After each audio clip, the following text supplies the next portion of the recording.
بسم الله والصلاة والسلام على رسولنا الكريم. اللهم صل وسلم وبارك على نبينا محمد. مستمعينا الكرام، أينما كنتم طابت أوقاتكم وطابت أمانيكم، كل حسب توقيت استماعه لهذه الحلقة.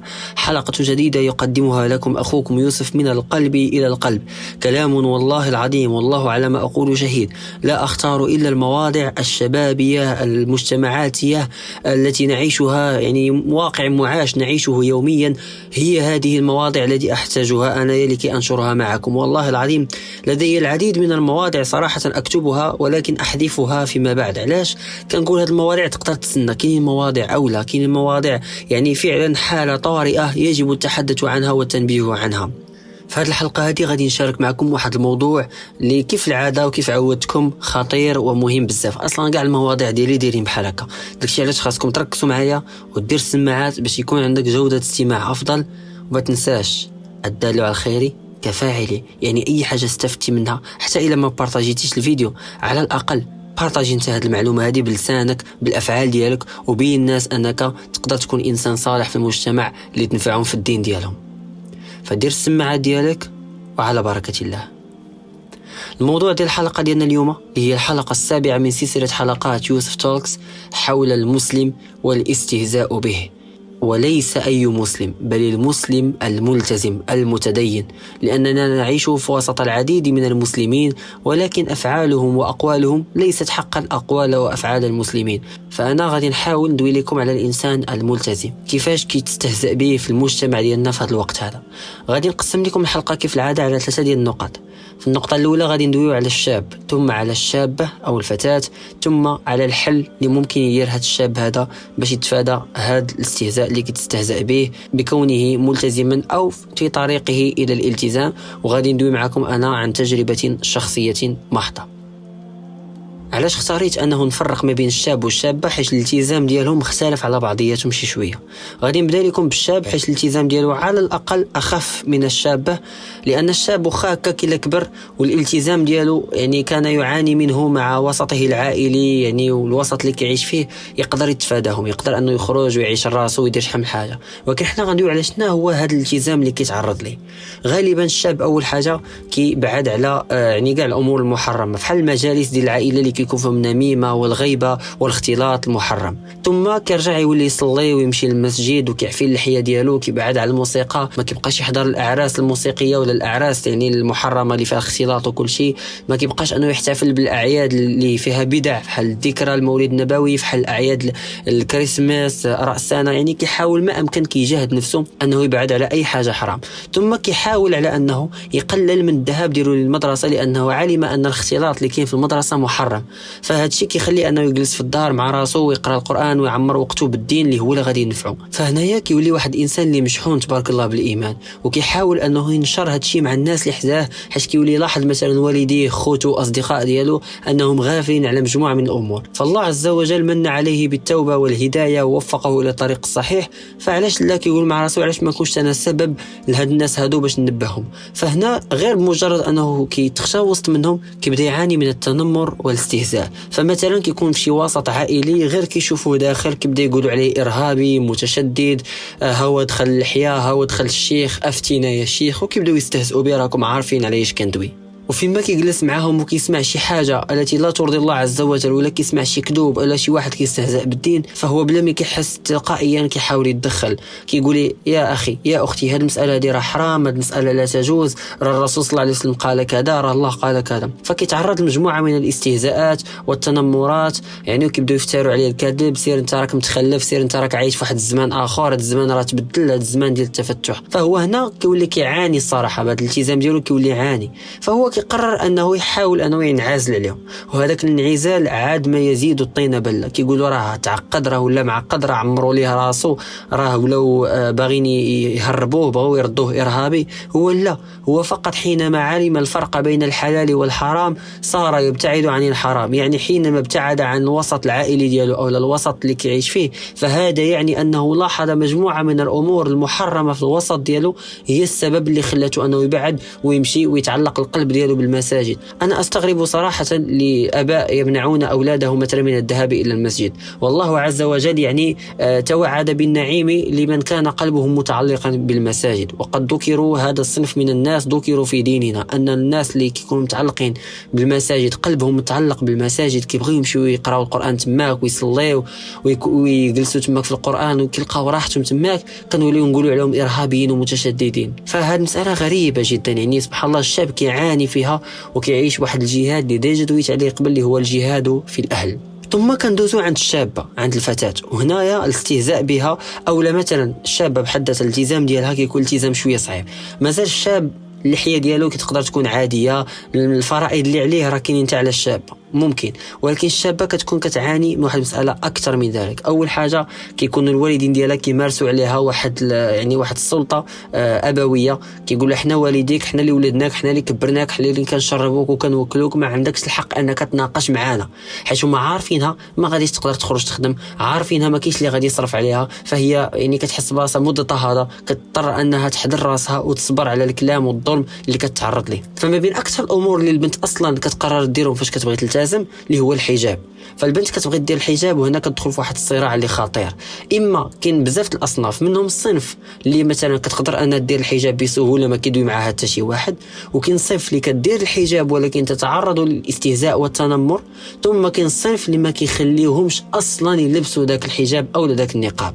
فغادي ندوي على كل صنف باش نفرقوا بيناتهم. الصنف الاول كاين واحد الصنف اللي والديه ما كانوش، مثلا كاينين بنات والديها ما عمرهم ما انسيستاو لها على الحجاب ولا قالوا لها ديريه او لبسيه، وحتى نهار لبساتو ما لم يعطيوها اهميه، ما عاونوها عليه، ما تبتوها عليه، ما حاولوا مثلا انهم يشجعوها لا والو، تعاملوا معاه عادي. هذا الصنف ممكن نقولوا لا باس به.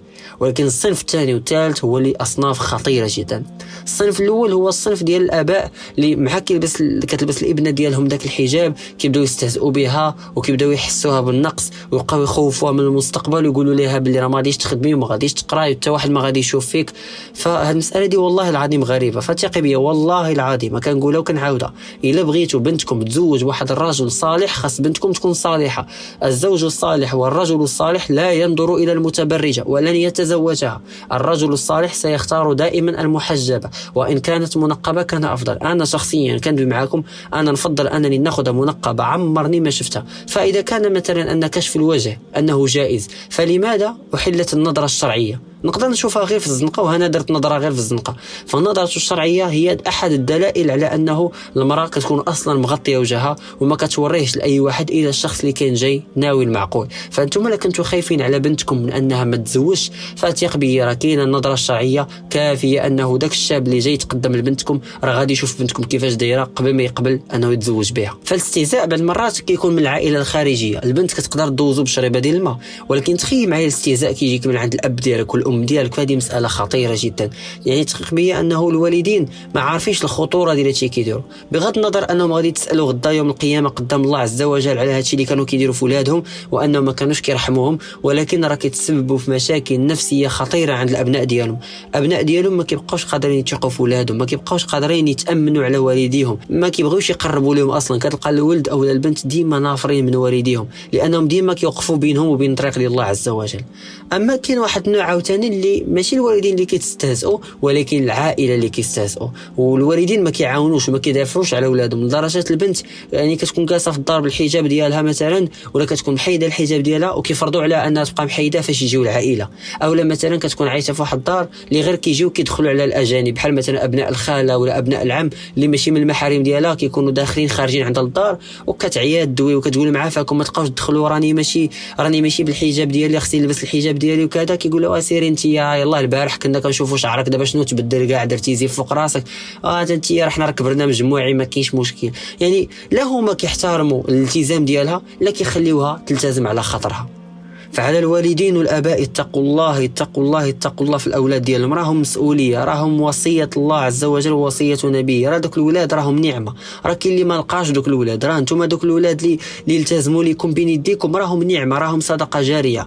راه قال الرسول صلى الله عليه وسلم إذا مات العبد ينقطع عمله من 3 ومنها ولد صالح يدعو لك. وكيفاش انت يا الله عز وجل نعم عليك بواحد الولد الصالح وانت كتحارب المسألة اللي غادي تنفعك؟ تخيل معايا انت يوم القيامة تلقى راسك مثلا ولادك كاع كانوا مساخيط، كلهم كانوا مسخوطين وكلهم كانوا كيديروا غير المشاكل والبلاوي. يوم القيامة كيفاش غادي تتلاقى معها؟ ولكن لا لقيتي واحد الولد ولا واحد البنت حافظين كتاب الله وملتزمين بالدين ديالهم، راه يوم القيامة راه يشفعوا ليك، راه ما تقدرش تعرف شنو يقدر يكون يعني الجزاء ديال هذيك التربية ديالك لوليداتك. فإلا ما كنتيش قادر أصلا حتى تربيهم على طريق الله عز وجل، على الأقل إذا من عليهم الله عز وجل بالهداية والتوفيق أعطيهم غير اتساع، خليهم يلتزموا. ياك ما كيديروا شي حاجة اللي حرام، ياك كيحاولوا يتقربوا غير من الله عز وجل، فلاش انت خايف عليهم؟ انت خايف عليهم من المستقبل اللي ضامنوا لك سيدي ربي، خايف عليهم من هضره ديال الناس اللي ما غتنفعهم في والو، خايف عليهم من الرزق اللي تا هو سيدي ربي ضامنوا ليهم، وما خايفش عليهم من الآخرة، ما خايفش عليهم من جهنم. تسارع بهم إلى المدارس العليا وتسارع بهم إلى المؤسسات، وكتسارع بهم في الصباح تفيقهم بكري وما كتفيقهمش لصلاة الفجر، كتسارع بهم إلى مراكز التكوين ومراكز الموسيقى والمسرح وهذاك الشيء، وما كتسارعش بهم المدارس تحفيظ القرآن والشريعة. يعني انت هي الهم ديالك غير في ولادك، غير في الدنيا. فنهار ولدك ما تبقاش همه الدنيا وتولي همه الآخرة، على الأقل خليه تبقى همه الآخرة، حيت نهار غادي يموت راه لا انت لا انا لا حتى واحد فينا ما غادي ينفع داك الولد عندك ولا ديك البنت. ففي الأخير غادي نختم هذه الحلقة هذه بالحل اللي ممكن أنه الشباب أو الشابات يقدروا يديروه تفاديا لهذا الاستهزاء اللي كيتعرضوا عليه. أول حاجة إلا كنتي كتستهزأ من طرف الأصدقاء أعرض عنهم، ما تبقاش تدوي معهم، بدلهم. ثم إلا كنتي كتعرض للاستهزاء والتنمر من العائلة فيكفيك صلة الرحم الكافية، يعني إلا تلاقيتي بهم السلام سلام ثم التزموا الصمت ولا أحدثهم، لأنه إلا دويت معاهم غادي يبقى غير يستفزوني ونستفزهم، غادي ندخلوا معاهم في شي أمور اللي تقدر تؤدي أنه تقطع الرحم بيني وبينهم، فهنا غنوليو في مفسدة. ثم إلا كنتي كتعرض للاستهزاء من الوالدين غادي نطلب منك 3 الحوايج ديرهم. الأولى هي الصبر، شي حاجة اللي كبيرة وعارف، وكي الله عز وجل راه كيقول لك إن الله مع الصابرين. ثم الدعاء، أن تدعو لوالديك في صلاتك بأن يهديهم إلى الطريق الصحيح، ثم أن تجادلهم بالتي هي أحسن. يعني إلا دوا معك في شي حاجة قول لهم إن شاء الله، واللي في راسك راه في راسك. حاول ما تكثرش الهضره، حاول ما تكونش ديما قريب لهم بزاف باش ما يبقاوش يلاحظوا عليك. وهذا الشيء اللي غادي يقدر نقول لك في الامور اللي كتعلق بالاستهزاء ديال الوالدين والاقارب والوسط اللي انت كتعيش فيه. ولكن كاين واحد الحل اخر اللي هو كيبقى واحد الحل اللي مرشح للشباب اكثر من الشابات، هو انك تخرج وتحاول انك تسكن راسك. هذه المساله خصك تكون انت خدام وقاد على راسك، وديك الساعات تقدر انك تمشي تسكن راسك. واذا سكنتي راسك تقدر انك تتزوج، وتقدر لعله انه ديك الزوجه تكون هي السبب الثبات ديالك وتعاونك على امور الدين ديالك والدنيا ديالك. فهنالك واحد المقوله شهيره كنت قريتها وكتعجبني بزاف، كيقول لك المريض من عائلته تشفيه الزوجه الصالحه، وحتى المريضة من أهلها يشفيها الله عز وجل بفضل زوج صالح بإذن الله عز وجل. فاللي غادي نقدر ننصحك أنت كشاب إلا قدرتي تسكن راسك كان أفضل، واللي غادي ننصحك بنتي كشابة إلا قدرتي أنك تزوجي فتختاري شي زوج صالح اللي فاش غادي تزوجي به غادي تولي تحت الذمة ديالك. ديك الساعات الوالدين ما يقدروش يتحكموا فيك، ما يقدروش يوصلوا لك، وغتولي أصلا عندك واحد الحجة ثابتة، لأنه إلا لبستي النقاب ديالك أو التزمتي بالدين ديالك وحاولوا يقولوا لك شنو علاش درتي بحال هكا، غتقول لهم أول حاجة أنا التزمت بالدين ديالي، واصلا انا كنطبق الاوامر ديال الزوج ديالي، راجلي اللي قال لي ندير كذا وكذا، وهكا غادي تفاداي بزاف ديال النقاشات معاهم. يعني هادو من الحلول البسيطه اللي تقدر انك ديرهم. ما قدرتيش فعليك بالصبر والدعاء، والله عز وجل لن يتخلى عليك، كن يقينا لن يتخلى عليك. كتقول لي منين جبتي هاد الهضره؟ غادي نقول لك غير من القران. الله عز وجل كيقول لك ان الله مع الصابرين، وكيقول لنا الله عز وجل اننا نصبروا،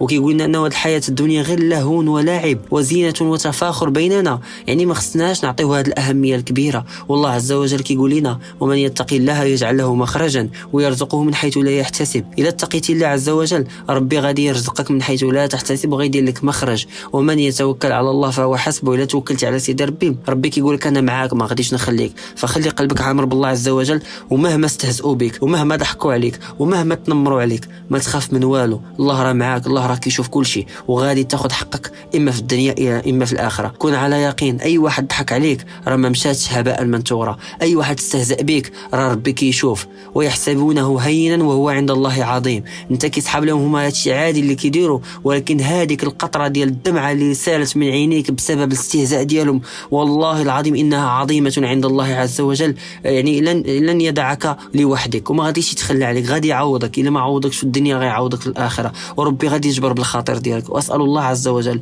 ان يجبر بخاطر كل شخص استهزئ به واستهزئ بالتزامه بإسلامه وبتدينه. والله العظيم ربنا معنا ولن يتخلى عنا، كما قال الله عز وجل: لا تحزن إن الله معنا. شكرا مرة أخرى للتتبع ديالكم لهذه الحلقة هذه، نتمنى تكون عجباتكم. كما كنقول لكم ديما، الهضرة راها من القلب كتمشي للقلب. يعني واخا تشوفوني بعض المرات كنطول الهضرة، راه صراحة داكشي كيكون كيضرني في قلبي بزاف، ما كنقدرش نصبر، حيت اما كنكون داك الواقع انا كنعيشو اولا راه كنشوفو عند خوتي وخواتاتي المسلمين، فكنقول انا خصني ندوي عليهم، ندوي على حقهم وما نسكتش عليهم. فإلا عجبتكم هذه الحلقة نشروها مع اصدقاء ديالكم والناس ديالكم، فالدال على الخير كفاعليه. وكيف ما بدينا الحلقة ننتهي بها بالصلاة والسلام على رسول الله. اللهم صل وسلم وبارك على نبينا محمد. كان معكم أخوكم يوسف، في أمان الله.